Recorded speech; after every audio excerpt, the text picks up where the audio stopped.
What's up, my podcast listeners? This is your host, Rafal Majashevsky, and we are going to do another screen share presentation thing.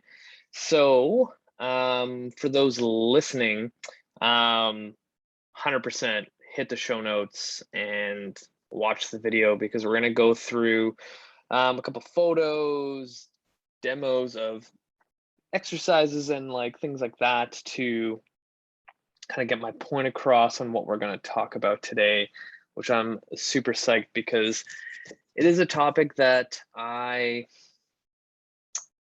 super passionate about, in the sense that so many people still do stupid shit in the gym, and no matter how much I try to hammer this out, um,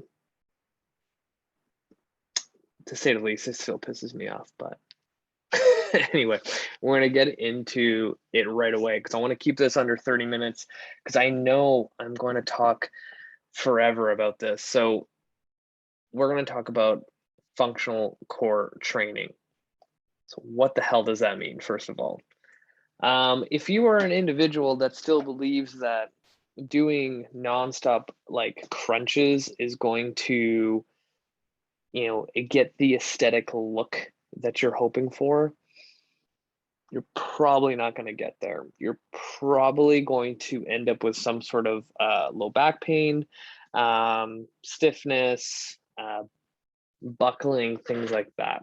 And we're going to kind of go through, number one, why crunches or any kind of flexion based core exercise is not the greatest for you. And my kind of like go-to when it comes to anything spine related, core related, is looking at the best in the industry when it comes to that topic, right? It's just like if you were a bodybuilder and you wanted to get big freaking biceps to have like huge peaks on them, you'd probably want to find another bodybuilder that is known for that, like has a lot of experience, and who usually comes to mind? Arnold Schwarzenegger. So you would probably want to listen to him when it comes to, building huge biceps that stick out. But for some reason, when it comes to other things in the fitness industry, people just go on Instagram and look at, oh, that person looks fit, I'm going to follow what they do. Whereas if you go down the rabbit hole of finding experts in the field like Dr. Stuart McGill when it comes to the spine, people still don't tend to listen. And this dude has probably had, I don't know, at least 35 years of experience and research when it comes to spine mechanics and what works for the spine and what doesn't. Seems like you should probably listen to that guy. So let's go through this rabbit hole of functional core training and kind of go from there. So I'm going to share my screen, and hopefully I don't have any hiccups like I did before. Okay. I also want to, somehow I'm unmuted. I muted myself and unmuted myself. I was just going to say, I kind of want to make my little screen here a little bit bigger. So what we're going to look at is a couple things. Number one, let's all look at this first, if it's gonna pop up. All right. Don't worry about the dude on the left here, where he's showcasing good posture at the desk, because that's a whole nother topic. But what I want people to kind of look at is the guy on the right. I'm trying to move myself out of that. There you go. This, we all know and can probably agree, that is not the greatest posture for a prolonged time. So when you look at forward flexion, so we have flexion of the T-spine and lumbar spine, and like that whole poke neck thing, because we're all like this on our laptops looking. We all know that's not the best. We all know that when you sit for way too long, things get tight, things get painful. You want to stand up, you want to move around and stuff like that. So, this is how I make my point clear. What is the difference between this guy sitting and where are we? This guy. I'm happy that I can do this. Does this guy doing crunches look similar to this guy sitting? Looks basically the same. So here's my point. The standard general population person will wake up, go into their car, commute for an hour sitting, get into their desk at work and sit for 8 to 10 hours, then go back into their car and sit for another hour in traffic, and then come home, sit down at a dinner table, and then finish the night off sitting on the couch watching whatever show that's on or whatever is good enough to turn off the mind. So probably 70% of our day we're in this forward flex position. So why would a general population person decide that, hey, on Mondays and Wednesday nights, I'm going to go to the gym to get fit, work on my health, and I'm going to finish my workout with crunches that promotes the same type of posture as me sitting all day? So already there, many of you who don't know this would be like, fuck yeah, that makes a lot of sense. So let's go even further. If you look at people doing crunches, where do people usually fatigue or feel it first? It's usually like their low back. Research has proved time and time again that our spine does not like repeated forward flexion. What happens is things like, let me see. Oh, this is actually perfect too. I didn't even plan this. This spine, our lumbar spine here, is already in flexion. So I wonder if I can actually, doesn't get bigger, but oh well. When we look at our vertebrae here, and I'm already doing this hunch posture because I'm like trying to look at the thing. We have these discs in between each vertebrae. Now imagine if you take a sandwich that's loaded with stuff, that like fucking loaded with a lot of meat, a lot of tomatoes, pickles, onions, everything, and you're holding it on one end because you're gonna eat it like this, and you're like squishing everything so it doesn't fall through and falls onto your hand. And then you have the top portion of the sandwich that's opened and everything is pushing this way. Or you're one of those people that holds a sandwich right dead center, you take a bite and everything from the bottom slips out, right? So you have all this pressure on one end and you're pushing all the other stuff on the inside between the two pieces of bread out towards your plate or onto your hands. So our spine is very, very similar. So imagine all these discs are the inside of your sandwich, the delicious stuff. And our vertebrae, say let's go L5 and L4, are our two pieces of sandwiches, and two pieces of bread, sorry.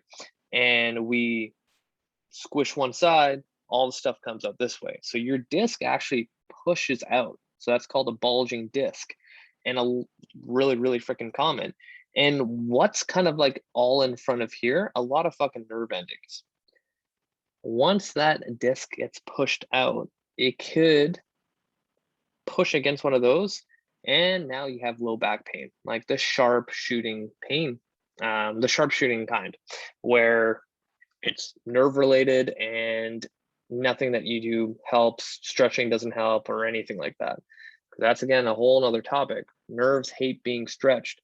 What do people with low back pain do first thing in the morning? They want to stretch their low back, which is like the worst thing you can do.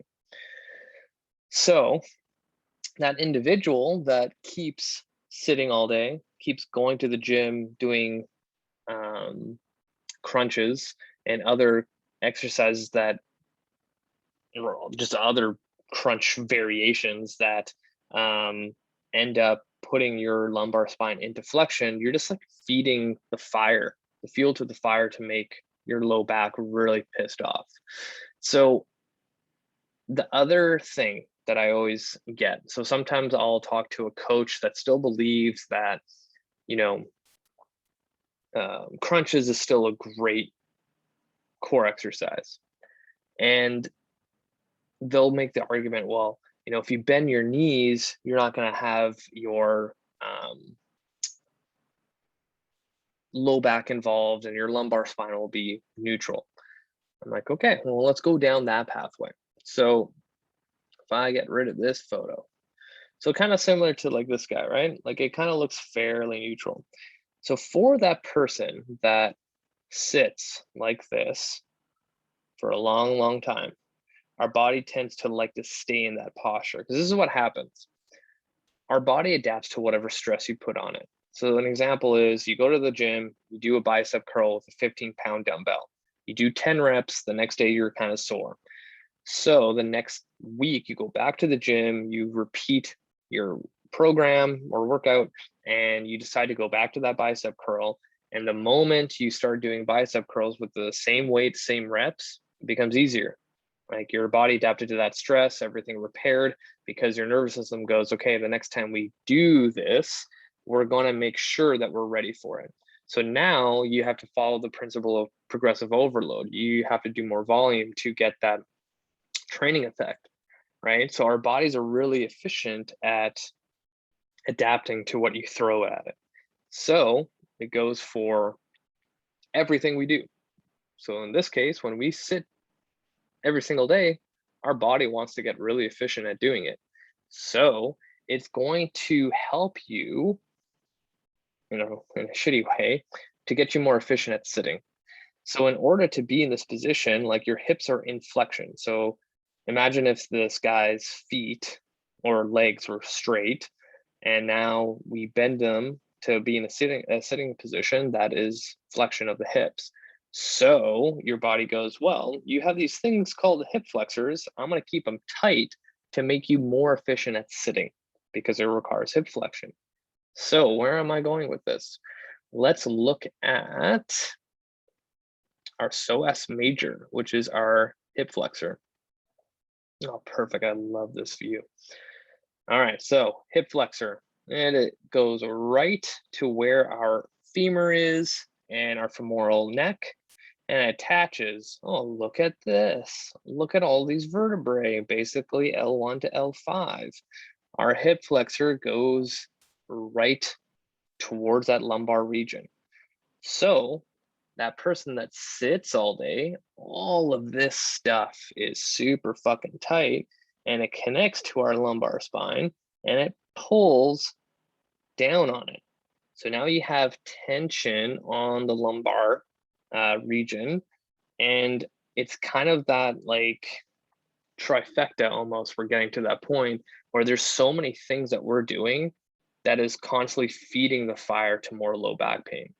Right? So you bending your legs to help you with crunches is not actually doing anything, right? You're still going to get lumbar flexion or flexion in, the higher vertebrae, say like T12, T11, whatever it is, and you're still going to promote those discs being pushed and squeezed into positions that you don't want. Now, say I'm chatting with another lovely coach out there that believes that our spine needs to be mobile, which it does.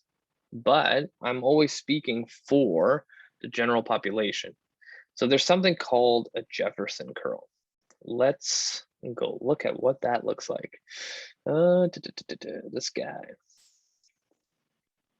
So the Jefferson curl, I don't know who invented it, some dude named Jefferson. You start in a straight position, like just standing with a kettlebell barbell. It's traditionally done with a barbell. and you slowly lower your spine until you get past your toes. So this is a great example of what your spine absolutely fucking hates if you're a um, general population person. Loaded forward flexion.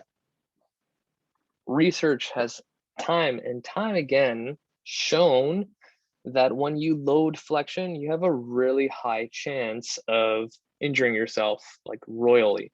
And this is the thing too that I've seen in clinic and in practice with clients, is that with low back pain, it comes out of nowhere. You have no idea what triggered it, unless it was like, I picked up my kid and my entire back gave out. Most of the time, like low back pain will like creep up out of nowhere. And it could be what you do in the gym in combination with your lifestyle and weird movements that you did in the morning or something like that. So, in theory, this could be a good exercise for some, but not many are, meant to do that. So I just wanted to show that, you know, people out there will say like, oh, the Jefferson curl is a great way to build a strong spine. But it's really easy to claim anything online, especially on Instagram. Like there's so much bullshit on there.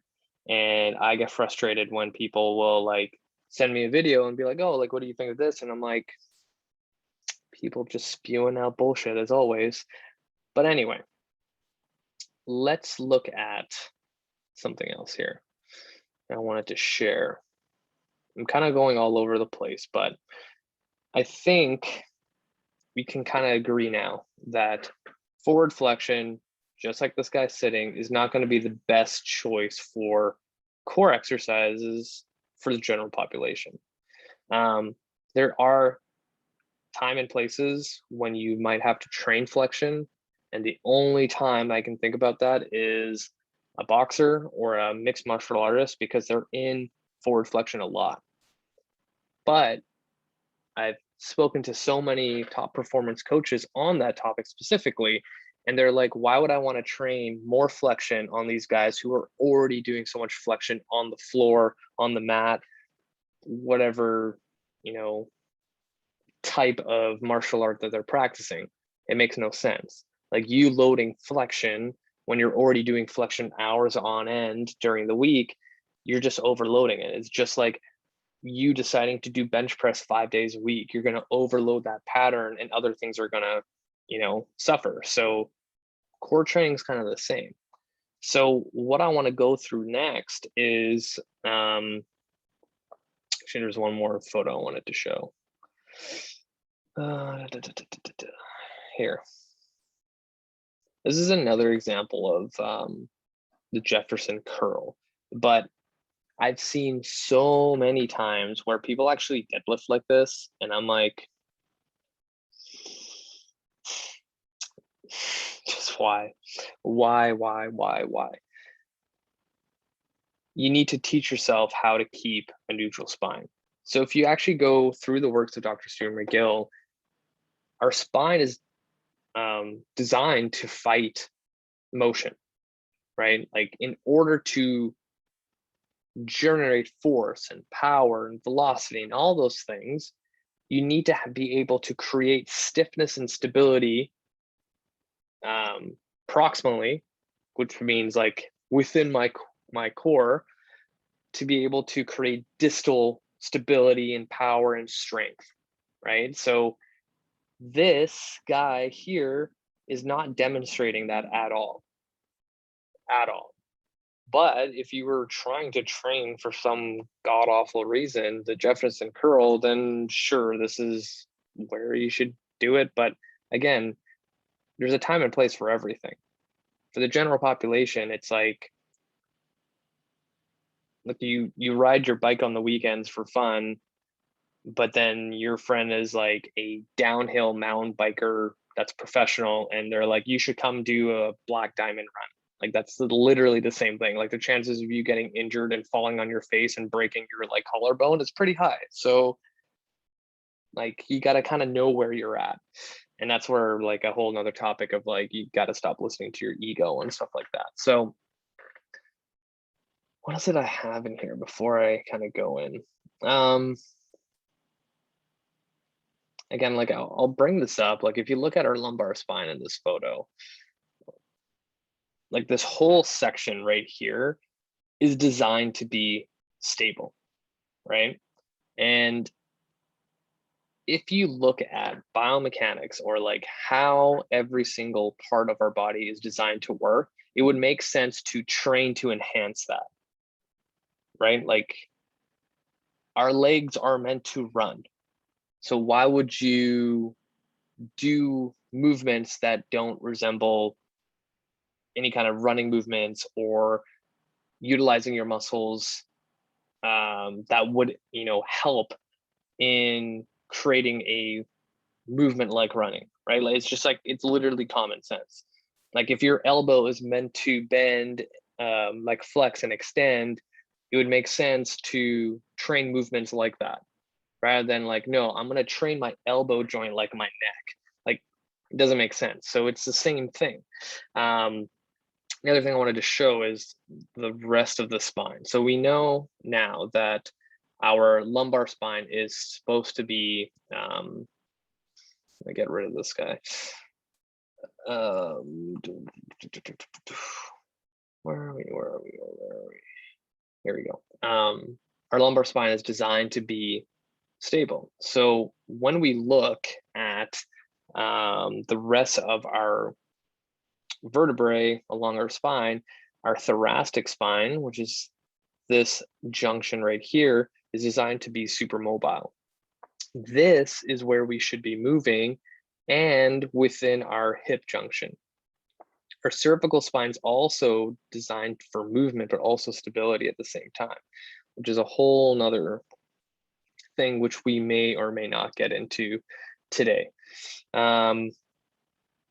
So if we know that our lumbar spine is supposed to be stable, our thoracic spine is supposed to be mobile, how do we train our core, that's not crunches, to one, get the aesthetic look that we're hoping for, and number two, preventing any kind of low back pain or injury and utilizing functional core exercises. So number one, like a lot of times when people want to continue doing crunches, it's because they want to get the aesthetic look. So if you look at EMG studies where they literally attach like electrodes to you and things like that to see how much muscle activation, like comparing a crunch to a front plank, the crunch is quite low, right? Whereas the front plank requires a lot more stability, which requires a lot more muscle fibers, which requires more calories to be used for energy expenditure, which means that you're going to get closer to your fat loss goals.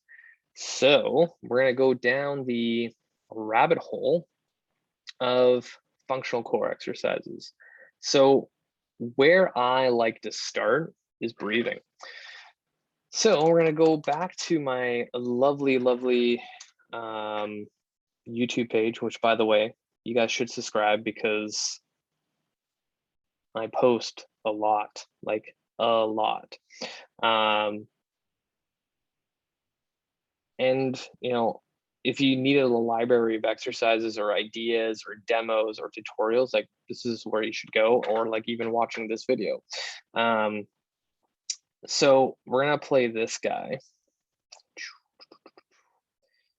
And the reason why I want to show this is that in order to create, stiffness, you need to be able to utilize your diaphragm like I am in this video. So as you can see, my chest does not move at all. And then look at how much that diaphragm expands and then is able to come back down to resting. So this teaches your body how to create stability. I kind of look at breathing as your first domino piece of the puzzle to create core stability. So a lot of times when I get them into this position, they kind of just breathe through that top hand. They've learned a new way to breathe with their chest, and then you wonder why people's traps are super tight and their neck is super tight. So when you create intra-abdominal pressure, it all starts with breathing, right? So when you look at, again, lumbar spine, you remember how we had the photo of our hip flexors, right? So if you look at my hip, and then the psoas major like comes up to here, passes the lumbar spine, it kind of goes where our diaphragm is. So if you know that someone sits, they have tight hip flexors, and you know that the hip flexor kind of runs close to the diaphragm, and you don't know how to use your diaphragm at all, it would probably make sense that if you trained your diaphragm to move more effectively, it could release some tension on the hip flexor, and then in return, your low back won't feel as tight. So our diaphragm can expand at kind of like a 360-degree expansion. So not only is it able to push out, but it can also go on the side. So sideline breathing. So this I like to utilize kind of with patients who are, getting better at breathing, and get them on a sideline position and place their hands here and try to expand in this position. This is very, very difficult. I've seen with a lot of people that sometimes they'll end up being able to do one side and the other can't. So now we already have an energy leak. So how are you supposed to create stability when you can't even breathe into one section of your, core, your torso, right? And then if you look at from this side, if you look at my thumb, like it expands, like I can breathe into my back essentially. So that would probably play a huge role in creating low back stiffness and like safety if I'm going to deadlift, right? Like it makes sense. So once I teach my body how to breathe, now I know how to create core stability. I know how to create stiffness. And I like to go into what our, spine, aka our lumbar spine, is designed to do. Why is this up here? I knew I was going to run into something. Well, I'm just going to do this. Oh, there we go. So if you look at what our core is designed to do to protect our spine, it's supposed to fight movement. So what are the movements that we need to fight off? So there's flexion, there's extension, there's lateral flexion, and there's rotation and hip flexion. So some basic things would be like a front plank or a side plank, but things like an anti-rotation press, which I absolutely love. Let's go look at one of those. Again, so many freaking tutorials. You know what, let's look at this one. It's more of an advanced exercise, but of course this would happen. Ads, I did not think this would happen, but so I'm doing a half kneeling anti-rotation press. So once I press out like this, and I don't know why the video is terrible quality. Actually, hopefully I get a different angle. Let's continue watching. Okay, well, it's not gonna continue, but the moment I press out, the cable, if you can't see this invisible line, is pulling my body inwards. So in a half kneeling position, what I love about it compared to standing, this right glute of mine needs to squeeze, and how many people want better looking glutes? So here you go, there's an isometric right away. Also, how many people I've been told by their physio or chiro that their glutes are not strong enough and their hamstrings are super dominant and they get low back pain when they do a glute bridge. So already I'm like tackling two things. You're also teaching this right hip how to stabilize. How many people have had hip pain, knee pain, ankle pain due to weak hips that can't stabilize? All right, so we got three things. So now we're gonna do a press with that cable, and we're extending the lever, because like just standing here in that half kneel position, yeah, I'm getting pulled out and I can learn how to stabilize. But the moment I start pressing out, I have a longer lever, which requires more for me to stabilize. So I'm going to create that stability. And then, something like this that I do with people that start off, I will add that front raise. So not only am I fighting rotation, I'm also fighting extension. So the moment I'm bringing my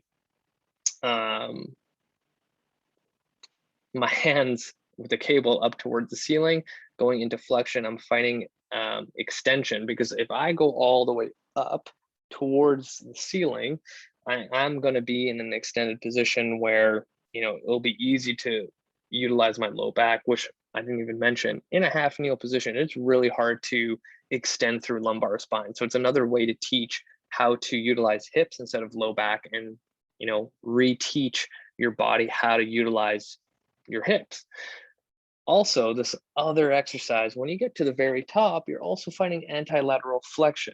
So in this one exercise, I'm teaching my body so many different things to bulletproof it, to ensure that I'm not injuring my low back down the road. So let's get out of here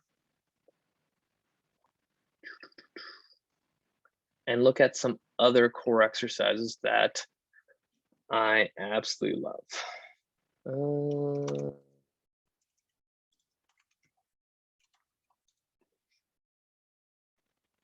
So one of my favorite pieces of equipment is the TRX. So number one, when you place yourself in a TRX, like I am right now, oh man, I missed those Converse shoes. Anyway,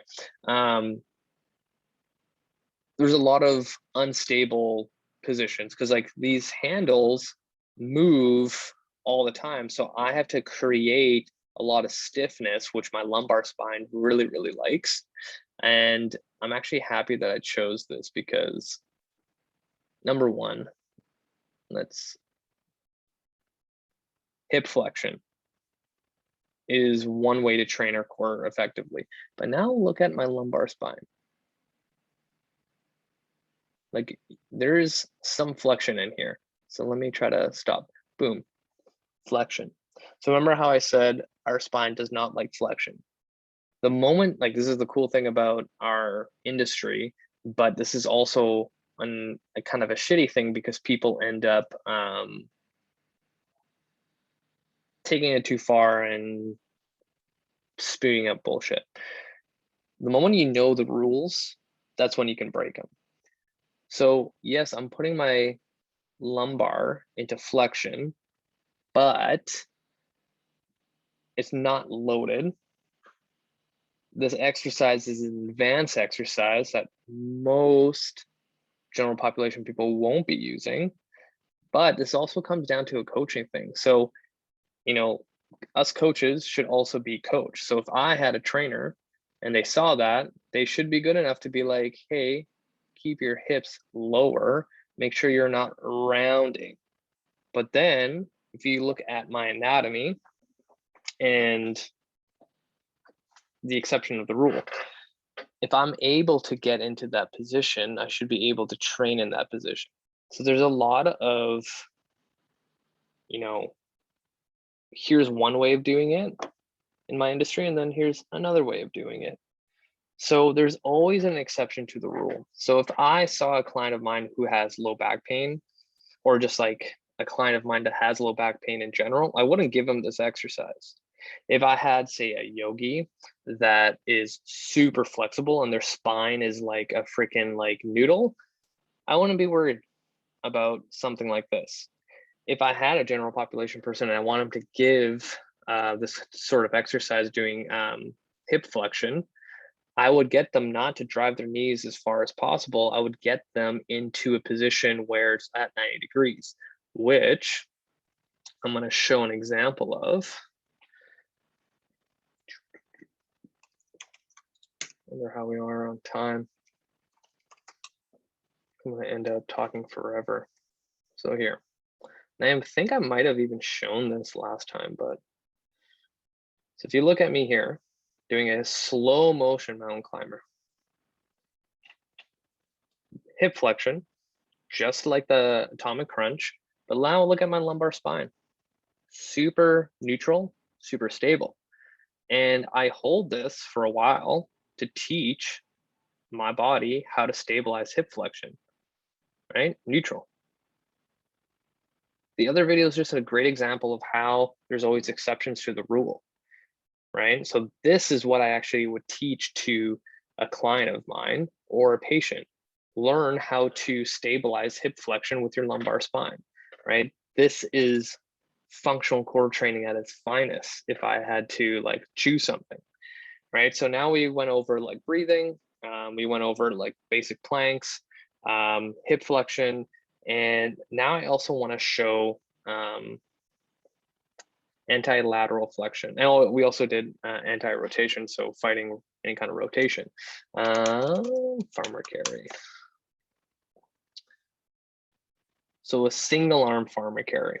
So if you think of being able to pick up an object like here and resisting lateral flexion, like one, you have to be really careful because I don't give a single arm farmer carry right off the bat because it places a lot of tension on the opposite side of the low back. So like your QL and things like that. So you want to be really, really careful doing something like this really, really close to where you start out on your fitness journey. So learning how to create stiffness in the very beginning and then challenging like this, super functional. I love carries, such a functional exercise. The other thing is any kind of dead bug variation. So I'm gonna showcase one of my favorite variations of the dead bug. This guy. So sometimes using an implement like a yoga block and crushing it, like you can see like my death grip of my fingers, like I'm crushing that thing, like I want to break it. That teaches this area stiffness and stability. And now I am teaching my body how to fight one extension, but also hip flexion. Because like if you look at that, that's hip flexion, but just in a different position. And that's the cool thing about training is like, okay, how can I do hip flexion?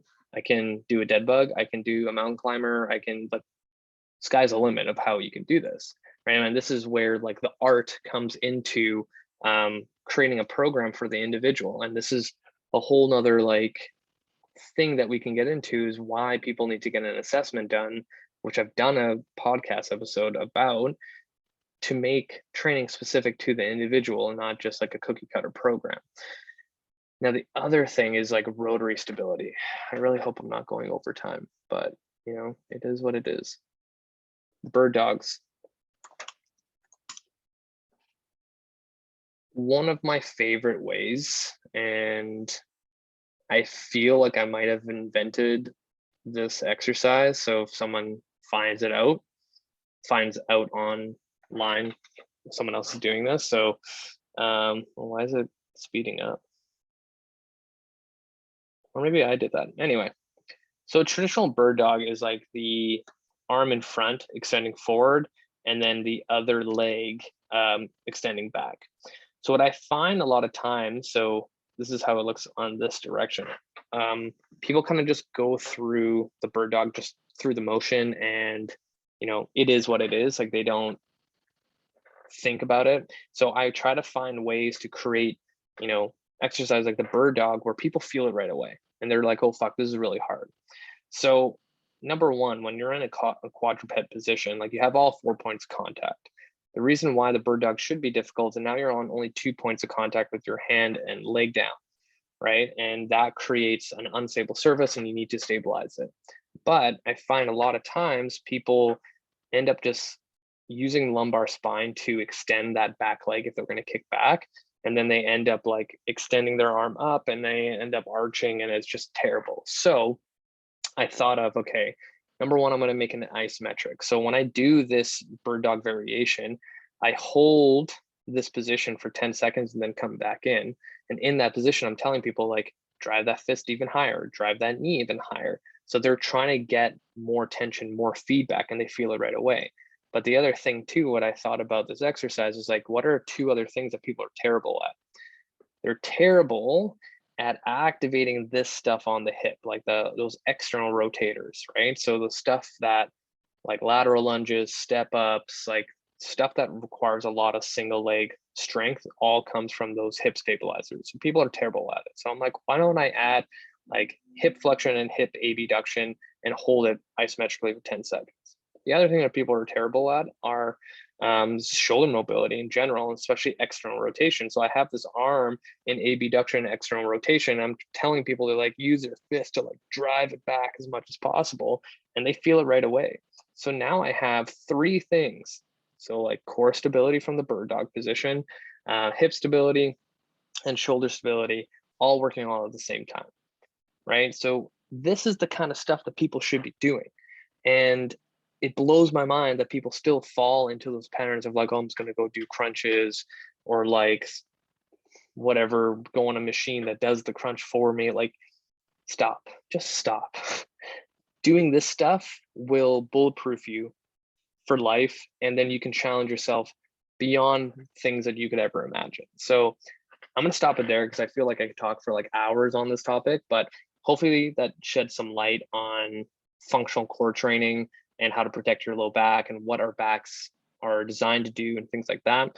If you have any questions, feel free to reach out. Thank you so much for listening and watching. And for those who were just listening this whole time, 100% hit the show notes and watch this episode, and add me on Facebook, add me on Instagram, share this podcast with your friends and family. Thank you so much for listening. You guys are amazing. Until next time, and let's stop the screen share. And that's it for me, you guys. Till next time.